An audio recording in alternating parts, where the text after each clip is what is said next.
नमस्कार, आप देख रहे हैं इंडिया की बात। मैं अभिसार शर्मा, मेरे साथ हैं भाषा और मुकुल। और आज आपके सामने 3 मुद्दे हैं जो हम लेकर आ रहे हैं। मुद्दा नंबर 1, केजरीवाल के मुद्दे पर बढ़ रहा है अंतर्राष्ट्रीय दबाव, भ्रष्टाचार पर बुरी तरह से एक्सपोज हो रही है बीजेपी। मुद्दा नंबर 2, गुप्त चुनावी चंदे पर घिरती जा रही है बीजेपी, मगर गोदी मीडिया को परवाह नहीं है। क्या भाजपा इस पर प्रोपेगेंडा को कंट्रोल कर पाएगी? और मुद्दा नंबर 3, बिगड़ती राजनीतिक मर्यादा, भाषण को लेकर, बयानों को लेकर, मगर दोहरे मापदंड साफ तौर पर दिखाई दे रहे हैं। यानी कि सत्ता पक्ष का कोई कहे तो उसे नजरअंदाज कर दिया जाता है, विपक्ष का कोई कहे तो उस पर प्राइम टाइम डिबेट होता है। मगर हम शुरुआत करना चाहेंगे अरविंद केजरीवाल के साथ। जी हां, अरविंद केजरीवाल जेल में, जेल से सरकार चला रहे हैं। जमीन पर आम आदमी पार्टी का कार्यकर्ता उतर रहा है, टक्कर दे रहा है वहां की पुलिस को, और इसने कहीं ना कहीं जान फूंक दी है विपक्षी गठबंधन में। क्या ये लोकसभा चुनावों में विपक्ष के लिए उम्मीद के तौर पर आया है? और साथ ही अगर हम भ्रष्टाचार की बात करें जिस पर केजरीवाल घिरे, हम ये ना भूलें 13 साल बाद कर्नाटक में जनार्दन रेड्डी जो है भाजपा में शामिल हो गए हैं। और उसी तरह से ईडी शिवसेना के एक नेता को नोटिस भेजती है जैसे उनका नाम मुंबई नॉर्थ से घोषित किया जाता है। तो साफ तौर पर दिखाई दे रहा है भ्रष्टाचार पर भाजपा के दोहरे मापदंड। क्या है इस मुद्दे पर पंच? शुरुआत करेंगे हम मुकुल से। जी अभिसार, वाकई में बड़ा मुद्दा है, लेकिन जिस तरह जो अमेरिका ने 2 बार इस पर अपना स्टैंड लिया, आपने बात रखी जर्मनी के बाद, तो दुनिया भर में मोदी जी का डंका बज रहा है, ये तो है। अब वो डंका किस तरह से बज रहा है, यानी वो जान रहे हैं कि बदनाम होंगे तो क्या नाम ना होगा। भाषा, क्या है इस मुद्दे का पंच? अभिसार, इसमें एक बात बिल्कुल साफ है कि विश्व गुरु की जो छवि है उसकी पोल खुलती है, क्योंकि इस मुद्दे पर 2 बार स्टैंड लिया अमेरिका ने। पहली बार के बाद दोबारा जब आपत्ति हुई फिर बोला। उससे लगता है कि मोदी जी की डिप्लोमेसी में बड़ी दरार पड़ी है। केजरीवाल की गिरफ्तारी बहुत आसान नहीं है, और साथ ही साथ लोकतंत्र पर जो सवाल उठ रहा है उसने एक बड़ा पेच दिया है यहां पर, जो भारी पड़ रहा है अंतर्राष्ट्रीय स्तर पर भी। अभिसार, क्या है इस पे आपका पंच? इस मुद्दे पर मेरा पंच यह है कि कहीं ना कहीं इसने विपक्ष में जान फूंक दी है केजरीवाल की गिरफ्तारी ने। और 31 मार्च को जो इंडिया गठबंधन की रैली हो रही है रामलीला मैदान में, वो एक बहुत बड़ा पॉलिटिकल स्टेटमेंट होने वाला है। एक तरह से कहा जा सकता है कि दिल्ली की जो 7 सीटें हैं जो कहीं ना कहीं नुमाइंदगी करती हैं पूरे देश की, वो एक बहुत ही सॉलिड पॉलिटिकल स्टेटमेंट दिया जा सकता है। भाषा, मैं आपसे शुरुआत करना चाहूंगा कि देखिए 7 सीटें हैं। पिछली बार सुपड़ा साफ हो गया था। पिछली बार भाजपा को 50% से ज्यादा मिला था। इस बार फर्क यह है कि आम आदमी पार्टी और कांग्रेस साथ साथ हैं। वहां पर 50% का आंकड़ा है, मगर यह ना भूलें कई नामों को बदल दिया गया। ऊपर से अरविंद केजरीवाल का जो वोट बैंक है वो मजबूत हो रहा है, सुदृढ़ हो रहा है। और जिस तरह से आम आदमी पार्टी खेल रही है, इस पर मुकाबला कर रही है, चाहे राजनीतिक सोच हो, चाहे जमीन पर प्रोटेस्ट करना हो, क्या इसका असर हम 7 लोकसभा सीटों में देख सकते हैं? देखिए, इतनी बौखलाहट है और उनको लग रहा था कि अरविंद केजरीवाल और कांग्रेस का साथ आना उनके लिए नुकसानदेह होगा, इसीलिए केजरीवाल की गिरफ्तारी हुई है। और केजरीवाल की गिरफ्तारी दूसरे ढंग की है, क्योंकि उनके पास जो मैकेनिज्म है वो तकरीबन आरएसएस वाला प्रचार तंत्र है। केजरीवाल दूसरे ढंग के पॉलिटिशियन नहीं है। कांग्रेस का खाता सीज कर दीजिए, वो जमीन तक नहीं पहुंच पाते। यहां पर उनकी जो ब्रिगेड है, उनकी जो टीम है, वो मैसेजिंग साफ कर रही है। और यहां पर जो उन्होंने अपनी पत्नी के साथ एक सीधा सीधा कनेक्ट, और बिल्कुल ऐसा कनेक्ट है जो मिडिल क्लास को अपील करता है।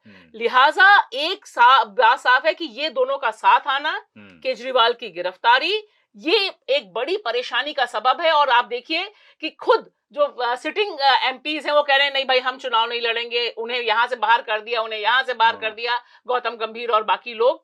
तो उससे ये मैसेज साफ है कि नीचे बहुत मुश्किल है। और अब आम आदमी पार्टी के लिए यह अपॉर्चुनिटी है डू और डाई वाली, क्योंकि वो सरकार जेल से चलाकर भी एक दूसरे ढंग की सिंपैथी जो भाषा ने जिक्र किया सरकार से जेल चलाना, कई राजनीतिक जानकार मुकुल ये कह रहे हैं कि जमीन तैयार की जा सकती है अरविंद केजरीवाल को बर्खास्त करने की। मगर अगर आप बर्खास्त करते हैं सरकार को, कि देखिए क्या अराजकता चल रही है, इंसान जेल के अंदर सरकार चला रहा है, अगर आप बर्खास्त करते हैं तो ये भी दो धारी तलवार है। नहीं, इसके जरिए भी जी। कहीं ना कहीं एक सिंपैथी का फैक्टर जनरेट हो सकता है। और सबसे बड़ी बात, अगले साल जो विधानसभा का चुनाव होना है उससे आपका एंटी इनकम्बेंसी जो बिल्कुल, फैक्टर है वो बिल्कुल। गायब हो जाता है। केजरीवाल ने बता दिया है मोदी जी को कि तुम डाल तो मैं पात। ये गले की फांस बन गया है उनकी, और उन्होंने हेडलाइन मैनेजमेंट करना चाहा था, क्योंकि एक बहुत बड़ा घोटाला जिस पर आप चर्चा करेंगे, चुनावी चंदे वाला, उसे बदलना था उसी दिन, जिस दिन पूरा ब्यौरा आना था उस दिन ये गिरफ्तारी होती है। तो ये गले की फांस बन गया है, और जिस तरह दिल्ली का मामला जो है वो वाकई में बीजेपी को भारी पड़ने वाला मगर है। गजब की हेडलाइन मैनेजमेंट है यहां पर देखा जाए तो। देखिए किस तरह से चुनावी चंदा गले की फांस बन रहा था, फिर अचानक आपने गिरफ्तार कर लिया, मगर मेरे ख्याल से ये बैकफायर कर गया है। और देखिए एक चीज और बहुत खास है कि 100 करोड़ में आपने अभी सारी एजेंसीज को लगा के बताया कि दिल्ली का शराब घोटाला 100 करोड़ का है। और उसके बाद इलेक्टोरल बॉन्ड्स आते हैं, जिससे पता चलता है कि जो कंपनी जो अप्रूवर बना उसने कितना दिया। दूसरा जो अप्रूवर है, जो जमानत पर बाहर है, राघव रेड्डी, उसको आप भाजपा में शामिल कराते हैं, आंध्र प्रदेश का जो सांसद का बेटा है। 2 घटनाएं। और तीसरी घटना बहुत अहम है कि लोग ये भी तो देख रहे हैं कि भाई बिल्लारी ब्रदर्स, मतलब उसके बारे में आप कैसे गुडविल क्रिएट करेंगे। तो ये जो एक कॉन्ट्रास्ट है, मुझे लगता है आम आदमी पार्टी के लिए बहुत जरूरी है। वो कोशिश भी कर रहे हैं कि ये कॉन्ट्रास्ट आए कि 100 करोड़ की रिश्वत, सो कॉल्ड रिश्वत है, उसमें आपने 5 लोगों को अंदर कर रखा है, और यहाँ पर 75,000 करोड़, 35,000 करोड़, ये सारी घोटाले। भाषा ने यहां जिक्र कर दिया बेल्लारी बंधुओं की। जनार्दन रेड्डी, आपने देखा जनार्दन रेड्डी दिसंबर 2022 को अपना आउटफिट बना लेते हैं ताकि भाजपा जनता को यह बता सके कि देखिए हमारा इनसे कुछ लेना देना नहीं है। और अब देखिए ठीक चुनावों से पहले जनार्दन रेड्डी, जिन पर 20 मामले लंबित हैं, वो पार्टी में शामिल हो जाते हैं। पूरे गाजे बाजे के साथ उनको शामिल किया जाता है। तो यही सबको दोहरा मापदंड दिख रहा है। जो वॉशिंग मशीन वाली बात की जा रही है, तो यहीं पर फंस रही है बीजेपी। दरअसल वो ये अब ये स्टेक नहीं ले सकते कि हम बहुत ईमानदार पार्टी हैं या मोदी जी। ये मोदी जी पर भी छींटे आई हैं, और मोदी जी की डिप्लोमेसी जो हमने पहले जिक्र किया, अमेरिका हो, जर्मनी हो, ये वाकई में एक जो राष्ट्रीय अंतरराष्ट्रीय मुद्दा बना है। ये इन्हें नुकसान पहुंचाएगा, दिल्ली में भी और देश में भी। एक चीज कमेंट में करूं कि आप ध्यान से देखिए कि सब कुछ होने के बाद मोदी जी के भाषणों से भ्रष्टाचार बिल्कुल गायब हो गया है। अब वो भ्रष्टाचार का कहीं भी जिक्र नहीं कर रहे। जब से इलेक्टोरल बॉन्ड्स का बम फूटा है उसके बाद से आप देखिए भ्रष्टाचार is out from Modi ji, from Amit Shah ji and from BJP प्रचार तंत्र। आपने जो अमेरिका का जिक्र किया है मुकुल, आपने देखा अमेरिका ने पहली बार बयान दिया, आपने तलब किया उनके डिप्लोमेट को, उनके राजदूत को, उसके बाद दूसरी बार देर रात फिर से बयान आता है, जर्मनी का बयान आता है। मैं आपसे एक सवाल पूछना चाहता हूं, इसके जरिए भी एक टूल किट जारी हो गया है कि हमारे आंतरिक मामलों में दखल ना दो, दखल ना दो। माफ कीजिएगा, शुरुआत किसने की थी? किसने जाकर अमेरिका के राष्ट्रपतीय चुनावों के बीचों बीच मंच पर खड़े होकर कहा था नकुल अब की बार ट्रंप सरकार? मोदी जी ही थे ना। बिल्कुल। तो आपको अधिकार है, नैतिक अधिकार है आंतरिक मामलों की बात करने का। तो ट्रंप सरकार कहा ही, मैं ये कह रहा हूं कि ये बात जो है इस, अब जब ग्लोबल एक हम विलेज में हैं, जब एक ग्लोबलाइजेशन की बात है, तो उसमें एक दूसरे में कहीं अन्याय हो रहा है या न्याय में कमी है, उस पर एक दूसरे देश को निगाह रखनी होती है, रखते हैं। क्या हम नहीं बोलते पाकिस्तान के मामले पर? क्या हम नहीं बोलते बांग्लादेश के मामले पर? क्या फिलिस्तीन के मामले पर नहीं बोलना चाहिए? सबको बोलना चाहिए। जो एक आपको याद होगा जब एक घंटी बजाओ अभियान चला था कि दूसरे घर में मारपीट हो रही है और आपसे कह दिया जाए कि तो हमारा अंदरूनी मामला, और हमारा लोकतंत्र घंटी बजानी पड़ेगी। हमारा लोकतंत्र को इतना छुई मुई थोड़ना है। नहीं, तो दूसरे देश तो निगाह रखेंगे। जब आप ऐसी सब चीजें करेंगे, आप एन चुनाव के समय विपक्ष के नेताओं को जेल में डालेंगे, तो दूसरे देश उस पर हस्तक्षेप करेंगे और निगाह रखेंगे। अच्छा भाषा, समानांतर तौर पर अब हमारी निगाह जो है 31 मार्च को है, जब इंडिया गठबंधन की रैली हो रही है। इस दौर में इंडिया गठबंधन की रैली रामलीला मैदान में होना राजनीतिक तौर पर वो क्या संदेश देगी आपके हिसाब से? क्योंकि देखिए मुझे लगता है कि रामलीला मैदान में रैली होना दिल्ली को कंसोलिडेट करेगा विपक्षी वोट के पक्ष में। एक बहुत बड़ा मैसेज आएगा कि हम साथ साथ हैं। बाकी सर जगह सर फुटअव्वल चल रहा है, ठीक है, लेकिन यहाँ पर सारे लोग साथ हैं और एक मोबिलाइजेशन भी होगा। और मुझे लगता है यहाँ से उनको एजेंडा सेट करना है। चुनाव तो स्टार्ट ही हो गए हैं, पहले दौर का नॉमिनेशन भी हो गया है, यानी अब विपक्ष के पास एक मैसेज करना कि भाई ये जो भ्रष्टाचार है ये है, और इसे लेकर नीचे तक जो व्हीकल चाहिए, दिल्ली में तो चाहिए उनको। तो दिल्ली में केजरीवाल के पक्ष में जिस तरह से विपक्ष सामने आया है, यह भी अभूतपूर्व है, क्योंकि हेमंत सोरेन के मामले में इस तरह की गठबंधन नहीं सामने आया था। लेकिन क्योंकि केजरीवाल राष्ट्रीय स्तर पे और अंतर्राष्ट्रीय स्तर पे और बाकी जगहों पे उनकी सरकार भी है। पंजाब में उनकी सरकार है, बाकी जगह एक राष्ट्रीय राजनीति में उनका दखल भी है, एक विपक्ष के तौर पे इम्पोर्टेंट कार्ड प्रस्तुत करते हैं। तो वहां पर उनके पक्ष में आके वोटिंग करना, बैटिंग करना एक इम्पोर्टेंट मैसेज होगा। क्योंकि अगले सेगमेंट में मैं बात करूंगा गुप्त चुनावी चंदे की भी, मगर करप्शन एक ऐसा मुद्दा है जिसके जरिए आप केजरीवाल को घेर रहे हैं, मगर हकीकत यह है कि करप्शन एक ऐसा मुद्दा है जिसमें भाजपा मुकुल पूरी तरह से एक्सपोज्ड है।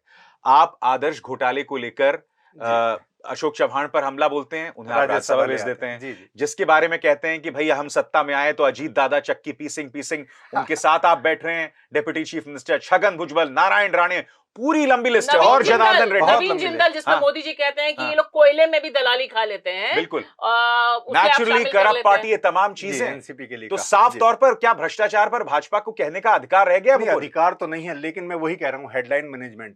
दरअसल नीचे तक अभी चुनावी चंदा और इसके जो पूरे वो है, वो ये समझाने में, ये वो एक राष्ट्रीय चैनल पे बैठ के गृह मंत्री ये कह देते हैं कि 20,000 का, जबकि 12,000 करोड़ का चंदा है, जिसमें से 6,000 से ज्यादा करोड़ बीजेपी को मिले हैं, लेकिन वो 20,000 कह देते हैं और उन पर क्रॉस क्वेश्चन नहीं होता। तो इस तरह एक भ्रम की स्थिति है और इसे लेकर नीचे तक लेकर जाना होगा। जैसे भाषा ने कहा कि नीचे तक उतारना कि ये भ्रष्टाचार क्या है। मगर मैं मुकुल ये समझना चाहता हूं, केजरीवाल का भ्रष्टाचार या उसकी लाइन शराब घोटाला, ये लोगों को ज्यादा से एकदम से अपील करती है, पहुंच जाती है। मैं आप दोनों से बहुत त्वरित प्रतिक्रिया चाहता हूं। देखिए 2012 में भी 2G का केस आया था, वो भी बहुत पेचीदा था, मगर वो ऐसा बड़ा मुद्दा बन गया कि उसके जरिए मोदी जी सत्ता में आ गए। तो मैं ये फर्क को देखना चाहता हूं, क्यों ये मुद्दा नहीं बन पा रहा, अगर आप ऐसा कह रही हैं तो। बिल्कुल साफ है कि जो भाजपा का करप्शन है, जो बीजेपी के राज का करप्शन है, वो करप्शन नहीं होता, क्योंकि इस पर जो हंगामा मचाने का मैकेनिज्म है, पूरी रणनीति है, पूरी टीम है, वो भारतीय जनता पार्टी और आरएसएस की रही है। इतिहास इसका गवाह है। बोफोर्स बन जाता है, नहीं, और उस वक्त मीडिया की रीड भी थी। मीडिया ही नहीं जब उससे मुद्दा बना रहा है। अब आप देखें कितनी डिबेट हो रही है इलेक्टोरल बॉन्ड पर, लेकिन कितनी डिबेट हो रही है केजरीवाल पर, सुबह से शाम तक। तो ये एक बड़ा फर्क है, जिस वजह से एक बड़ा मुद्दा नहीं बन पा रहा, जबकि सबसे बड़ा मुद्दा है। इसे आजाद भारत का सबसे बड़ा भ्रष्टाचार बताया जा रहा है। ठीक है, तो अब हम रुक करेंगे अपने दूसरे बड़े मुद्दे का, गुप्त चुनावी चंदा, जो भाजपा के लिए शर्मिंदगी का सबब बनती जा रही है। एक एक करके बात सामने उभर कर आ रही है। स्टेट बैंक ऑफ इंडिया यह कहता है कि हमें 135 दिन चाहिए, मगर फिर जैसे ही अल्फा न्यूमेरिक नंबर सामने आते हैं तो कड़ी जुड़ जाती है और सामान्य इंटर्न, सामान्य पत्रकार जो हैं वो जानकारी आपके सामने ले आते हैं। यानी कि एसबीआई जो है वो साफ तौर पर गलत बयानी कर रहा था। दूसरी तरफ यह भी पता चल रहा है कि किस तरह से उपग्रहों से अर्जित होने वाली या हासिल होने वाली ब्रॉडबैंड सेवा, यानी सैटेलाइट स्पेक्ट्रम के लिए एक कंपनी से आप 150 करोड़ लेते हैं और उनके लिए जमीन तैयार कर रहे हैं, पुराने पूरे नियमावली को धत्ता बताकर। तो साफ तौर पर क्विड प्रो क्वो वो दिखाई दे रहा है इस मामले में, मगर चर्चा नहीं है। क्या इस मुद्दे का पंच बताएंगी भाषा? अभिसार, एक बात बिल्कुल साफ है कि 2024 का मतदान पड़ने से पहले मोदी सरकार का भ्रष्टाचार जग जाहिर हुआ है, और यह जग जाहिर विपक्ष की वजह से नहीं हुआ है। बाकी और फैक्टर्स हैं जिनमें जो अल्टरनेटिव मीडिया है उसने जो काम किया है वह बहुत अहम भूमिका है, चाहे इलेक्टोरल बॉन्ड्स हो, चाहे कोयले की दलाली हो या अनगिनत मामले। सीधा सवाल है कि विपक्ष इस पर मजबूत बैटिंग करना कब शुरू करेगा, क्योंकि और कोई तंत्र, कोई मीडिया इसे मुद्दा नहीं बनाएगा। अभिसार, क्या है इस पे आपका पंच?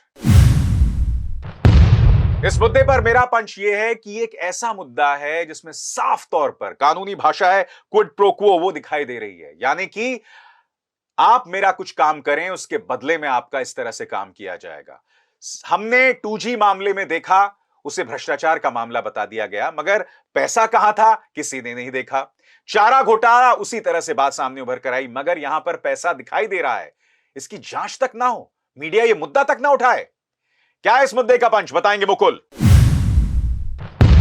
हाँ, पर अभिसार मेरा यही कहना है कि चुनावी चंदे का मामला बहुत बड़ा है, लेकिन फिर भी मैं ये मान रहा हूँ, जिस तरह का माहौल देख रहा हूँ, कि बीजेपी इससे निकल जाएगी। वो इसे मुद्दा नहीं बनने दे रही। जैसे पहले मैंने कहा, हेडलाइन मैनेजमेंट, केजरीवाल का मुद्दा एक बड़ा मुद्दा बना हुआ है और ये उस तरह से उसे पेश किया जा रहा है कि सब पार्टी को चंदा मिला है, और पार्टियां खुद भी, जैसे भाषा ने भी कहा, कुछ पत्रकारों का ये एफर्ट है, कुछ पत्रकारों की कोशिश है कि चीजें सामने आ रही हैं, लेकिन राजनीतिक दलों को जैसा ये मुद्दा बनाना चाहिए था, सड़क पर उतरना चाहिए था, वैसा मुद्दा वो नहीं बना पा रहे। सबसे शॉकिंग बात यहां पर भाषा ये दिखाई देती है कि आपका जो राष्ट्रीय बैंक है उसकी विश्वसनीयता इस मामले में किस तरह से धूमिल हुई है। आप सुप्रीम कोर्ट में कहते हैं हमें 135 दिन चाहिए, वो झूठ पकड़ा जाता है। उसके बाद आप ये कहते हैं इन्हें हम मिलान इसका नहीं कर सकते, एक दिन में सब मिलान कर देते हैं। क्या देश की जनता को दिखाई नहीं दे रहा है कि एक पॉलिटिकल पार्टी को बचाने के लिए आप राष्ट्रीय बैंक की धज्जियां उड़ा रहे हैं? और राष्ट्रीय बैंक के साथ साथ आप पूरा जो सिस्टम है उसकी जो धज्जियां उड़ा रहे हैं कि सबको पता है कि केवाईसी के बिना एक सिंपल सा खाता नहीं खुलता है, कोई ट्रांजैक्शन नहीं हो सकता है। लेकिन यहां पर देखिए कि बहुत आराम से एसबीआई कह रहा है, अभी भी कह रहा है कि हमें पता नहीं चला जी कि कौन आया और किसने ये 4000 करोड़ डाल दिए, 400 करोड़ डाल दिए। तो ये जो हिसाब है, देखिए मुझे लगता है कि इस तरह के जो विस्फोट है, मैं इलेक्टोरल बम का खुलासा इलेक्टोरल बम की तौर पर है, जो एक ऐसा प्लेटर मिल गया है विपक्ष को, थाली में खाना परोस दिया है आपको, सारे के सारे औजार दे दिए हैं कि आप इस पर दबाव बनाइए, घेरिए। लेकिन दिक्कत यहां पर है कि वो घेरेंगे कैसे? मीडिया आपके साथ नहीं, 24 घंटे का प्रचार दूसरी तरफ है, लेकिन फिर भी इलेक्टोरल बॉन्ड्स इतना आसान नहीं है दबा पाना, इसलिए बार बार इनको हेडलाइन मैनेजमेंट करना पड़ता है। मोदी जी का पूरा ग्राफ से, पूरी की पूरी भाषण से भ्रष्टाचार गायब हो गया है। अब वो परिवारवाद पर भी नहीं ज्यादा बात कर पा रहे हैं। यानी एक डिफेंस पे प्ले है, लेकिन विपक्ष किस तरह से खेलेगा यह सबसे बड़ा है। क्योंकि क्यों नहीं कर रहे भाई, आप हर जगह रैलियां करिए, सारे के सारे नेता सिर्फ और सिर्फ इलेक्टोरल बॉन्ड को सेंटर क्यों नहीं बना रहे हैं? और मैं अपने दर्शकों को बताना चाहूंगा कि अभी 3 पत्रकारों की एक रिपोर्ट आई है। याद कीजिएगा दोस्तों, 2012 को सुप्रीम कोर्ट का फैसला आया था जिसमें 122 जो टेलीकॉम को लेकर स्पेक्ट्रम था उसे रद्द करते हुए सुप्रीम कोर्ट ने कहा था कि आप नीलामी कीजिए, शासकीय ऑर्डर के जरिए आवंटित मत कीजिए।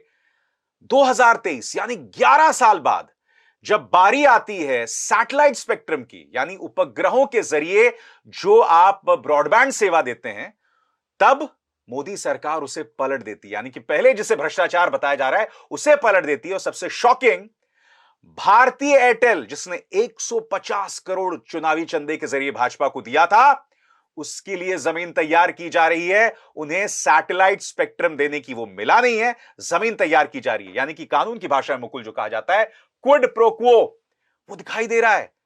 किसी को परवाह नहीं है, और एक नहीं कई मामलों में। नहीं तो वो हर चीज में यही कर रहे हैं, और उन्हें ये लग रहा है कि जिस तरह से उनकी टीम है, जिस तरह से आरएसएस का नीचे तक काडर है, जिस तरह की वो बातें उठा लेते हैं, वो हर मुद्दे को देखिए। कोई भी मुद्दा, एक मुद्दा अभी बनना था जिस पर बात भी होनी थी, किसी ने कोई जवाब नहीं दिया। चुनाव आयुक्त का इस्तीफा और दूसरे चुनाव आयुक्त की तुरंत नियुक्ति, चुनाव से एन पहले। मुद्दा था कि मणिपुर अभी तक हमारा नहीं संभला, वो मुद्दा ही नहीं बन पाया। मुद्दा था लद्दाख, मुद्दा ही नहीं बन पाया। मुद्दे कितने हैं विपक्ष के पास, पर मुद्दे ही नहीं बन पाए। वरना लद्दाख में भी जाकर मिलना चाहिए था विपक्ष के लीडर्स को, लेकिन नहीं बन पाया। वो 21 दिन का अनशन करके उठ गए, फिर वो अनशन कर रहे हैं। लेकिन मुद्दे इतने बड़े बड़े हैं, संदेश खाली मुद्दा बन जाता है, अरविंद केजरीवाल मुद्दा बन जाता है। भ्रष्टाचार एक इतना बड़ा मुद्दा है, जैसे आपने कहा 2G में बना, कोई भी हत्याकांड, बलात्कार, इतने बड़े बड़े मुद्दे बन जाते हैं। निर्भया इतना बड़ा मुद्दा बन गया, महिला अस्मिता, अन्ना आंदोलन इतना बड़ा भ्रष्टाचार वो बन गया। लेकिन अब कोई आंदोलन नहीं, कोई अगर आंदोलन करने आप उतरेंगे तो जेल जाएंगे। भाषा, मैंने जिक्र किया भारतीय एयरटेल का जो 150 करोड़ सैटेलाइट स्पेक्ट्रम वाला मामला है। दूसरा मामला जो जुड़ा हुआ है अरविंद केजरीवाल मामले से भी, कि औरबिंदो फार्मा के शरत रेड्डी गिरफ्तार होते हैं, उसके बाद वो 50 करोड़ चुनावी चंदे में देते हैं और फिर वो सरकारी गवाह बन जाते हैं। बेशर्मी से उन्हें सरकारी गवाह के तौर पर पेश किया जाता है जी। यहां पर तो दिखाई दे रहा है चुनावी चंदा, भ्रष्टाचार, quid pro quo, Arvind Kejriwal ji. और यहां पर देखिए कि यहां तो पैसे का लेन देन साफ दिखाई दे रहा है। आपने शरत रेड्डी की बात की, अब राघव रेड्डी हमारे सामने हैं जो जमानत पर बाहर हैं। और जमानत पर बाहर हो कि पिता पुत्र दोनों, जो मतलब उनके पिता भी जगन की पार्टी में थे, वो अब शामिल हो गए टीडीपी में, और उन्होंने भी क्या चंदा दिया, क्या दिया, सब कुछ सामने है। दिक्कत यह है अभिसार, इलेक्टोरल बॉन्ड जो सच बता रहा है कि दरअसल 2014 के बाद से किस तरह से मोदी सरकार ने इंस्टीट्यूशनलाइज कर दिया भ्रष्टाचार को। मेरे ख्याल से ये इतिहास में पहली बार है कि सरकार ने एक ऐसा स्ट्रक्चर डेवलप किया कि आप इधर से पैसा देते हैं और उधर से आप परियोजना लेते हैं, इधर से आप बाहर आते हैं, आपको अडानी जी के सारे फर्म्स मिल जाते हैं। उनका प्रोपेगेंडा भी है ना, आलू यहाँ से डालो सोना वहां से निकलेगा, ये वही हो रहा है। ये जो सारा निकल रहा है, अब दिक्कत यह है कि ये इतना बड़ा घोटाला है कि कायदे से इस पे अगर कैंपेन हो तो निश्चित तौर पे बीजेपी के पास डिफेंस में एक शब्द नहीं। मैं तो कह रही हूँ गृह मंत्री ने जो कहा, अब आप देखिए उनका जो चेहरे का भाव है, निर्मला सीतारमण को जिस तरह से गुस्सा आता है, उनका जो भाव है कि भाई बहुत अच्छा सिस्टम नहीं लेकिन पहले से बेटर है। और मुकुल उस गुस्से के सामने पत्रकार डर जाते हैं जो उनसे इंटरव्यू करते हैं। वो गुस्सा इतना अपने आप में ओवरवेलमिंग है कि साहब पत्रकार सामान्य सवाल नहीं पूछते हमारे गृह मंत्री वो कहते हैं हमारे 303 सांसद हैं और इसलिए हमें चंदा ज्यादा मिला, पर उस पर भी कोई क्रॉस क्वेश्चन नहीं। क्वेश्चन तो मीडिया पूछ ही नहीं रहा है, जो बीजेपी वाले बता देते हैं, जो उनके प्रवक्ता बता देते हैं, वही उसे मान लेता है और वही आगे चल जाता है। लेकिन भ्रष्टाचार पे तो मुझे लगता है कि अब बीजेपी के लिए बैटिंग करना असंभव है और इसीलिए वो बैटिंग अब उस पर नहीं करी। बाकी सारा मुद्दा दक्षिण भारत से लेके उत्तर भारत अगर आप देखिए, यही एक गोल्डन अपॉर्चुनिटी है विपक्ष के पास। और बाकी देखिए उस मीडिया से हम उम्मीद कर ही कैसे सकते हैं जो आम काटती है, आम खिलाती है और सारा टॉनिक पिलाती है, तो उससे तो हमें एक्सपेक्ट भी नहीं करना मैं चाहिए। एक चीज और बता दूं, हमें भूलना नहीं चाहिए, अभी किसान भी आंदोलन पर हैं पर कोई जिक्र नहीं हो रहा है। एमएसपी की बात, कितने मुद्दे थे, मुद्दे ही नहीं बन पाए और विपक्ष भी ठीक से अपना एक कॉमन मिनिमम। अरे भाई संगोल हो गया, आप क्या बात कर रहे हैं, अमृतकाल है। बहरहाल तो एक तरह से कहा जा सकता है कि भ्रष्टाचार और महिला अस्मिता ये दो मुद्दे हैं जिस पर भाजपा को अब कहने का अधिकार नहीं रह गया। और अब हम रुख करेंगे अपने तीसरे मुद्दे का। तीसरा मुद्दा क्या है? जिस तरह से भाषाई मर्यादा बिगड़ रही है। सुप्रिया श्रीनेत का एक इंस्टाग्राम पोस्ट आता है कंगना रनावत के बारे में, निहायत ही वाहियात। सुप्रिया श्रीनेत ये कहती हैं कि किसी और ने पोस्ट कर दिया, बवाल होता है, मीडिया उस पर डिबेट करता है। मगर जानते हैं सबसे शॉकिंग बात क्या? सम्राट चौधरी जो कि डेप्यूटी चीफ मिनिस्टर हैं, उनका रुतबा सुप्रिया श्रीनेत से बड़ा है। वो लालू प्रसाद यादव और उनकी बेटी रोहिणी, जिन्होंने उन्हें किडनी दी थी, उसके बारे में अश्लील बयान देते हैं। ये कहते हैं कि भाई टिकट इसलिए दिया क्योंकि उन्होंने किडनी दी। इससे ज्यादा वाहियात बयान क्या हो सकता है? दूसरा बयान दिलीप घोष का, जो ममता बनर्जी के बारे में कहते हैं कि इनका बाप कौन है बताया जाए। मैं आपसे पूछना चाहता हूं, इन मुद्दों पर क्या आप कोई प्राइम टाइम डिबेट देख रहे हैं? दोहरे मापदंड क्यों महिला अस्मिता पर? क्या है इस मुद्दे का पंच? बताएंगी भाषा। देखिए एक बात साफ है अभी साहब कि जिस तरह से सुप्रिया श्रीनेत का बयान आया उसकी सबने निंदा की। ऐसा बयान देना नहीं, इस तरह की पोस्ट होनी नहीं और उस पे यह कह के पल्ला नहीं झाड़ा जा सकता कि किसी और ने कर दिया। लेकिन जो दोहरे मापदंड हैं वो बहुत क्लियर हैं और वह हर मामले में दिखाई देता है कि भारतीय जनता पार्टी जिस तरह से महिला विरोधी है और महिलाओं में उन महिलाओं के विरोधी ज्यादा है जो खुद मुख्तार हैं, चाहे महुआ मोइत्रा हो, चाहे रोहिणी हो या बाकी तमाम लोग। उससे साफ है कि उनके पास इस समय एजेंडा यही है। ऐसे में विपक्ष को बहुत सावधानी और मर्यादा का इस्तेमाल करना चाहिए। अभिसार क्या है इस पे आपका पंच? जिस पॉलिटिकल पार्टी यानी भाजपा ने महिला अस्मिता पर 2014 में सत्ता में जगह बनाई थी, जिसके कई नारे हैं, बेटी बचाओ बेटी पढ़ाओ, उसे महिला अस्मिता पर और भी ज्यादा जवाबदेह होना चाहिए, कटघरे में रखा जाना चाहिए। मगर उसे कभी कटघरे में नहीं रखा जाता। विपक्ष के नेताओं की तरफ से अगर कोई अनर्गल बयान आ जाता है तो उस पर डिबेट होती है, मगर यहां डिबेट शून्य है, जो अपने आप में गैर बराबरी है। क्या इस मुद्दे का पंच बताएंगे मुकुल? वाकई अभिसार दोहरे चरित्र की बात है। इसमें गोदी मीडिया से लेकर चुनाव आयोग तक का दोहरा चरित्र दिखता है और मुझे उनका भी दोहरा चरित्र दिखता है जो किसी बयान से आहत हुए हैं लेकिन वो दूसरों के प्रति फिर उससे भी बुरा बयान देते हैं, लेकिन उस पर शर्मिंदगी नहीं होती, डिबेट नहीं होती। आप देखिए सम्राट चौधरी ने जो बात कही भाषा, वो कितनी शॉकिंग बात है। आप बेटी और पिता के रिश्तों के बारे में इतनी अश्लील बयान दे सकते हैं। मैं नहीं भूला हूं, राहुल गांधी की भारत जोड़ो यात्रा शुरू हुई थी, तमिलनाडु के नेता याद है, आपने ट्वीट किया था, राहुल अपनी भांजी के साथ बैठे हुए इनकी मेहंदी देख रहे हैं। अरे तुम उस पर भी अश्लील बयान कैसे बक सकते हो? संबित पात्रा, राहुल गांधी एक मुस्लिम लड़की, छोटी सी लड़की का हाथ पकड़ के चल रहे, तुम उस पर भी अश्लील बयान कैसे दे सकते हो? ये क्या चरित्र मैं समझना चाहता हूं। क्योंकि देखिए इनका चाल चरित्र यही है और चेहरा भी यही है, और ये हर मौके में इस तरह से सामने आता है विशाल। और यहाँ पर देखिए जो कॉन्ट्रास्ट है, जिस तरह से ममता बनर्जी पर आप ये टिप्पणी करते हैं, और ये पहले व्यक्ति नहीं है। हमें भूलना नहीं चाहिए कि इसकी शुरुआत देश के प्रधानमंत्री नरेंद्र मोदी जी ने की थी, जब दीदी और दीदी करके एक और एक और चीज मैं याद दिला दूं, क्योंकि हम दिलीप घोष की बात कर रहे हैं, आपको याद होगा उन्हीं चुनावों में दिलीप घोष ने कहा था ममता बनर्जी बरमूडा क्यों नहीं पहन जाती। मतलब क्या वाहियात सोच है आदमी की। इस तरह का जो प्रचार है, आप बाप के बारे में बात कर रहे हैं, यहाँ पिता के बारे में बात कर रहे हैं, और अनगिनत तरह से आप प्रचार अभियान कर रहे हैं। सुप्रिया श्रीनेत्र का आपने जिक्र किया, वो वाकई में उनके लिए गलती थी और इस पर उनकी निंदा हुई और होनी चाहिए, लेकिन उस महिला ने बाकायदा सामने आकर कहा कि गलती थी और माफी मांगी और उसे डिलीट किया। लेकिन एक जिनके लिए टिप्पणी थी वही राष्ट्रीय चैनल पर एक दूसरी अभिनेत्री के लिए गलत उर्मिला मातोंडकर को उन्होंने सॉफ्ट पॉर्न स्टार कहा था। मैं उसे ले भी नहीं रहा। और नहीं और इसके अलावा मुकुल एक और चीज मैं इसी में मैं जोड़ रहा हूं, आपने उसमें आपने कहा कि सुप्रिया श्रीनेत्र कम से कम सामने आए। क्या सम्राट चौधरी ने माफी मांगी? दिलीप घोष ने माफी मांगी? ये इनमें से कोई माफी नहीं मांगता। ये तो टिप्पणियों का मामला। मैं कह रहा हूं कि महिला पहलवान हमारे सामने किस तरह से उनके साथ अभद्रता हुई, हमारे सामने मणिपुर, लेकिन मुद्दा बना संदेश खाली। मैं वही बार बार कह रहा हूं, इनकी जो टूल किट है, जो पूरा इनका एक ग्रुह बन गया है मीडिया और ये सब मिलाकर, वो इस तरह से माहौल बना देता है कि जो मुद्दे हैं वो छूट जाते हैं और जो गैर मुद्दे हैं वो सामने आ जाते हैं। मैं इसीलिए बार बार कह रही हूँ कि ये ऊपर से नीचे आ रहा है। प्रधानमंत्री जी ने ही किस तरह से कहा था सोनिया गांधी के बारे में, कांग्रेस की विधवा गर्लफ्रेंड की कीमत और भाषा एक और चीज, मैं देखिए लोगों को इतना अधिकार मिलता है कि आप कुछ भी बोल सकते हैं। नहीं, भाषा सुनिए, मैं ये कह रहा हूं, मैं इसको ना देखिए सिर्फ भाषणों और बयानों तक सीमित नहीं रखना चाहता हूं। जब मैं ये बात कह रहा हूं अपने दर्शकों से कि ये भाजपा की जो सोच है वो प्रॉब्लमैटिक है, मैं ऐसा क्यों कह रहा हूं? मुद्दा सिर्फ बयानबाजी का नहीं है। आप एक बलात्कारी राम रहीम को कितनी बार पैरोल पर रिहा करते हैं चंद वोट हासिल करने के लिए। आपका दिल्ली पुलिस बृजभूषण शरण सिंह आपके सांसद के खिलाफ चार्जशीट दाखिल करता है, उसमें शॉकिंग चीजें हैं, प्रधानमंत्री कुछ नहीं कहते, उस पर कोई कार्रवाई नहीं होती। माफ कीजिएगा, इन्होंने महिला अपमान को इंस्टीट्यूशनलाइज किया है। अगर मैं ऐसा कह रहा हूं, गलत कह रहा हूं? बिल्कुल सही कह रहे हैं, और इससे पता चलता है, इसीलिए मैंने कहा कि चाल चरित्र और चेहरा यही है भारतीय जनता पार्टी और आरएसएस का, कि तमाम महिलाओं को, और यहाँ पे हम जो बात कर रहे हैं, आयरनी यह है कि हमें कहना पड़ रहा है कि ये तमाम जो महिलाएं जिन पर हमला किया गया वो हिंदू महिलाएं हैं जिनका आपने शोषण किया, क्योंकि आप हिंदू महिलाओं के मान सम्मान के लिए तमाम तरह की पॉलिटिक्स करते हैं। लेकिन जब ये हिंदू महिलाएं महिला पहलवान हो जाती हैं तब मोदी जी चुप। जब ये महिला तमाम लोग आते हैं, गुरमीत राम रहीम ने किसके साथ शोषण किया? बिल्कुल यही हिंदू महिलाएं थी।